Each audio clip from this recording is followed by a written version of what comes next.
open grazing to ranching at the expense of the state questions for Garba Shehu. Introduction. First, there was the Asaba Declaration, which banned open grazing in all the 17 southern states. Then, there was the statement by Garba Shehu, the President's Senior Special Assistant on Media and Publicity. The first storm's caused by these two statements is yet to subside.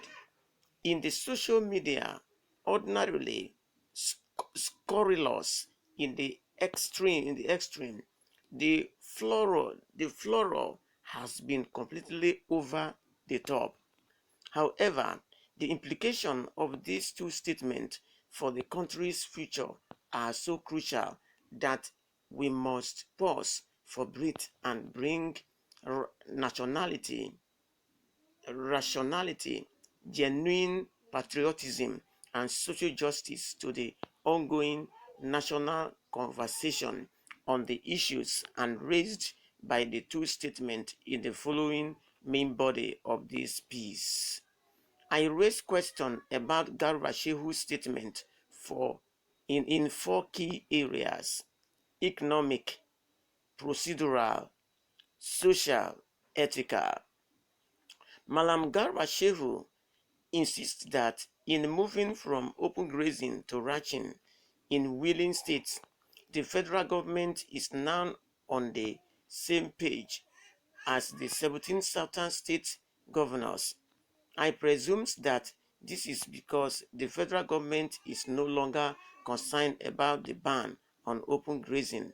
It has moved to the creation of ranches in the so-called willing state. Well, would Malam Shehu please respond to the following question on this? Marshall Plan of creating ranches in willing state in these four key points of the economic, procedural, social, and ethical implication of the project. Economic. The ranches to be built will be modern, self-sufficient communities, complete with amenities that will presumably include not only water and electricity supply, but also school for the children of herders. How many ranches around the country will the project entail? It is unfair for the government to suggest that the project seems like the biggest act of economic restructuring that we have ever had in this country. With the probable exceptions of the rebuilding of the eastern states after the end of the Civil War, which lasted for decades and was never completed, how will the project be financed? Given the fact that the nation is in such a dire economic conditions at the present time that fuel subsidy is about to be permanently removed, what other areas of the national budget will have to be sacrificed to finance the project? Will farmers get their own project, their own Marshall Plan, their own new farmlands, and if so, will they be on the same scale as the ranches to be built for the herders? The government is currently putting into place a massive project of privatization of major areas of the nation's public businesses, assets, and resources. Well, how will the ranches project affect this privatization bonanza? In other words, will the herders in the brand new ranches be owner and or tenants? Wherever be the answer to these questions, how will the new ranches fit into the existing structure of property ownership and being propertyless in our country? One of the most unjust and exploitative in the world's presumably contract would be awarded for the construction of the brand new ranches and the procurement of amenity for them. Ranches is so. How will the contract be executed to avoid the endemic corruption and corruptibility of our contractoracy? Or is it the case that the project is just a pretext for another fund of mammoth dispossessions of the masses of our people by the ruling class? 2. Procedural. We are told that the ranching project will start in June of 2021 or of 2022. Is this a joke? That such a huge project will start within barely a month of its announcement? Was the project ever discussed in any cabinet meeting of the president with his ministers? Was it ever discussed in the National Economic Council, in the Council of State, within any organs of the ruling party, the APC, like the National Executive Committee?